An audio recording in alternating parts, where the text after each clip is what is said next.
നമസ്കാരം മക്കളെ, ആകാശ് മാഷാണ്. ജൂൺ 26 ലഹരി വിരുദ്ധ ദിനമാണ്. ഈ ദിവസത്തിൻ്റെ ഭാഗമായി നമ്മൾ സ്കൂളുകളിൽ പ്രസംഗ മത്സരങ്ങൾ സംഘടിപ്പിക്കാറുണ്ട്.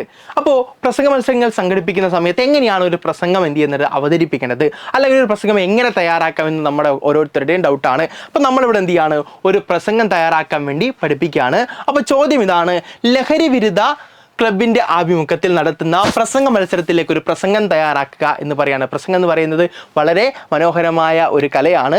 നിരവധിയായുള്ള ആളുകൾ അതിൽ ലോകപ്രശസ്തരായി നമ്മുടെ നാട്ടിൽ തന്നെ മലയാളികളുടെ അഭിമാനമായിട്ട് തന്നെ മാറിയിട്ടുണ്ട്. അപ്പോൾ നമ്മൾ സ്കൂളിലേക്ക് വേണ്ടിയുള്ള ഒരു കുഞ്ഞു പ്രസംഗം നമുക്കൊന്ന് തയ്യാറാക്കാം. അപ്പോൾ ഏത് പ്രസംഗം തയ്യാറാക്കുമ്പോഴും നമ്മൾ ശ്രദ്ധിക്കേണ്ട കുറച്ച് കാര്യങ്ങളുണ്ട്. എന്തൊക്കെയാണ് അത്? പ്രസംഗം തയ്യാറാക്കുമ്പോൾ ശ്രദ്ധിക്കേണ്ട കാര്യങ്ങൾ: ഒന്ന്, അഭിസംബോധന ഉണ്ടായിരിക്കണം. പ്രസംഗിക്കുന്ന സമയത്ത് ആ പ്രസംഗിക്കുന്ന വ്യക്തി നിങ്ങൾ കേൾക്കാറില്ലേ? മാന്യ മഹാജനങ്ങളെ, എൻ്റെ പ്രിയ നാട്ടുകാരെ, പ്രിയപ്പെട്ട വിദ്യാർത്ഥികളെ, ബഹുമാനപ്പെട്ട അധ്യാപകരെ എന്നിങ്ങനെയൊക്കെ പറയാറില്ലേ? ഇതാണെന്ത്? അഭിസംബോധന എന്ന് പറയുന്നത്. അപ്പോൾ ഒരു പ്രസംഗം തയ്യാറാക്കുമ്പോൾ ആദ്യം വേണ്ടത് അഭിസംബോധന ഉണ്ടായിരിക്കണം. അതായത് നമ്മുടെ സദസ്സിലിരിക്കുന്ന ആളുകളെ, അവരോടാണ് നിങ്ങൾ പ്രസംഗിക്കുന്നത്, അവരെ നിങ്ങൾ എന്ത് ചെയ്യണം? അഭിസംബോധന ചെയ്യണം. പ്രിയപ്പെട്ട നാട്ടുകാരെ, പ്രിയപ്പെട്ട വിദ്യാർത്ഥികൾ എന്ന് പറഞ്ഞ് എന്ത് ചെയ്യണം? അഭിസംബോധന ഉണ്ടായിരിക്കണം. രണ്ടാമത്, ഒരു ആമുഖം ഉണ്ടായിരിക്കണം. നമ്മൾ സംസാരിക്കുന്ന വിഷയത്തെക്കുറിച്ച് എന്ത് ചെയ്യുന്നു? നമ്മൾ പറയുന്നു, ഞാൻ ഇന്ന് സംസാരിക്കാൻ വേണ്ടി പോകുന്നത് ലഹരിയെക്കുറിച്ചാണ്. ഈ ലോകം നേരിടുന്ന ഏറ്റവും വലിയ വിപത്താണ് ലഹരി. ഇതാണെന്ത്? അതിൻ്റെ ആമുഖം. അതിലൂടെ നമ്മൾ എന്ത് ചെയ്യുന്നു? നമ്മുടെ വിഷയത്തെക്കുറിച്ച് പൂർണ്ണമായിട്ട് പറയുന്നു. ഇനി വിഷയത്തെക്കുറിച്ച് നന്നായിട്ട് എന്ത് ചെയ്യണം? കാര്യങ്ങൾ പറയണം. അത് ഉണ്ടാക്കുന്ന പ്രതിസന്ധികൾ, അതെങ്ങനെ പരിഹരിക്കാം എന്നൊക്കെ നമുക്ക് എന്ത് ചെയ്യാം? ഉൾപ്പെടുത്താം. അതിനുശേഷം നിങ്ങൾ പറയേണ്ടത്, അതിൽ ഉൾപ്പെടുത്താൻ വേണ്ടി നിങ്ങൾക്ക് സഹായമായ കാര്യങ്ങളാണ് മഹത്വചനങ്ങൾ, ഉദ്ധരണികൾ, പഴഞ്ചൊല്ലുകൾ എടുക്കുക. അതായത് ഓരോ മഹാന്മാരായിട്ടുള്ള ആളുകൾ പറഞ്ഞിട്ടുള്ള വാക്കുകൾ എന്ത് ചെയ്യാം? നിങ്ങൾക്ക് ഉൾപ്പെടുത്താം. ഇപ്പോൾ ഗാന്ധിജി പറഞ്ഞതാണ് പ്രവർത്തിക്കുക അല്ലെങ്കിൽ മരിക്കുക. അപ്പോൾ അത്തരത്തിലുള്ള സന്ദേശങ്ങളൊക്കെ ഇവിടെ അനുയോജ്യമാണെങ്കിൽ നിങ്ങൾക്ക് എന്ത് ചെയ്യാം? അത് ഉൾപ്പെടുത്താം. ഇനി നിങ്ങളുടെ കാഴ്ചപ്പാട് നിങ്ങൾക്ക് എന്ത് ചെയ്യാം? പറയാം. അതുപോലെ ഏറ്റവും അവസാനം എന്ത് ചെയ്യണം? ഒരു ഉപസംഹാരം ഉണ്ടായിരിക്കണം. അപ്പോൾ ഈ രീതിയിലാണ് ഒരു പ്രസംഗം തയ്യാറാക്കേണ്ടത്. നമുക്ക് എന്ത് ചെയ്യാം? ഒരു പ്രസംഗത്തിൻ്റെ മാതൃക എന്ത് ചെയ്യാം? മാതൃക നോക്കാം.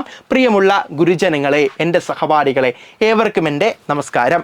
ഇന്ന് നമ്മളിവിടെ ഒത്തുചേർന്നിരിക്കുന്നത് നമ്മുടെ സമൂഹത്തെ കാർന്നു തിന്നുന്ന വലിയൊരു വിപത്തിനെ കുറിച്ച് സംസാരിക്കാനാണ്. അത് മറ്റൊന്നുമല്ല, ലഹരി എന്ന മഹാവിപത്താണ്. ലഹരി എന്നത് ഒരു വ്യക്തിയുടെ ശരീരത്തെ മാത്രമല്ല, മനസ്സിനെയും കുടുംബത്തെയും പിന്നെ മുഴുവൻ സമൂഹത്തെയും നശിപ്പിക്കുന്ന ഒരു വിഷമാണ്. ആദ്യം ചെറിയൊരു കൗതുകമായി തുടങ്ങുന്ന ഈ ശീലം പിന്നീട് ജീവിതം തന്നെ തകർക്കുന്ന അവസ്ഥയിലേക്ക് മാറുന്നു. കൂട്ടുകാരെ, ഒരു കാലത്ത് മുതിർന്നവരിൽ മാത്രം കണ്ടിരുന്ന ഈ ദുശീലം ഇന്ന് നമ്മുടെ വിദ്യാലയങ്ങളുടെ പടിവാതിൽക്കൽ വരെ എത്തി നിൽക്കുന്നു.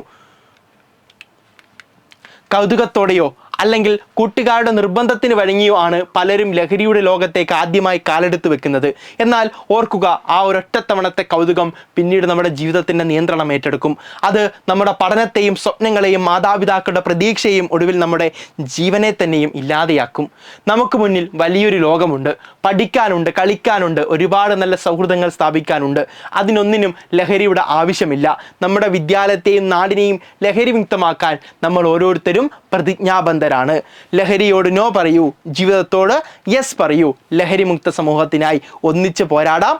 നന്ദി, നമസ്കാരം. അപ്പോൾ ഇത്രയും പറഞ്ഞുകൊണ്ട് എന്ത് ചെയ്യാം? നമുക്ക് നമ്മുടെ പ്രസംഗം അവസാനിപ്പിക്കാം. അപ്പോൾ ഇതുപോലുള്ള ധാരാളം നിങ്ങളുടെ സ്കൂളിനകത്ത് ആവശ്യമുള്ള പ്രവർത്തനങ്ങളുമായിട്ട് മാഷ് വീണ്ടും വരും. അപ്പോൾ ഇതിൻ്റെ PDF ലഭിക്കാൻ വേണ്ടി നിങ്ങൾ ചെയ്യേണ്ടത് നിങ്ങളുടെ കമ്മ്യൂണിറ്റി ഗ്രൂപ്പിനകത്ത് ജോയിൻ ചെയ്യുക എന്നുള്ളതാണ്. അപ്പോൾ കമ്മ്യൂണിറ്റി ഗ്രൂപ്പിനകത്തേക്ക് ജോയിൻ ചെയ്യാത്ത ആളുകളാണെങ്കിൽ മക്കൾ എന്ത് ചെയ്യുക? ഇവിടെ താഴെ എന്തുണ്ട്? കമൻറ്റ് ബോക്സിനകത്ത് ലിങ്ക് കൊടുത്തിട്ടുണ്ട്. ആ ലിങ്ക് ഉപയോഗിച്ച് കമ്മ്യൂണിറ്റി ഗ്രൂപ്പിലേക്ക് ജോയിൻ ചെയ്യുക. ഇതിൻ്റെ PDF നിങ്ങൾക്ക് ലഭിക്കുന്നതായിരിക്കും. അതുപോലെ ഇതേപോലുള്ള ഒരുപാട് വീഡിയോസ് നമുക്ക് എന്ത് ചെയ്യാം? ഇനി നിങ്ങൾക്ക് സഹായകരമായ വീഡിയോസുമായിട്ട് മാഷ് വീണ്ടും വരും. അപ്പോൾ അതിനൊക്കെ എന്ത് ചെയ്യുക? കമ്മ്യൂണിറ്റിയിലേക്ക് ജോയിൻ ചെയ്തിടുക. ഈ ചാനൽ ഒന്ന് സബ്സ്ക്രൈബ് ചെയ്തിടുക. ഓക്കെ.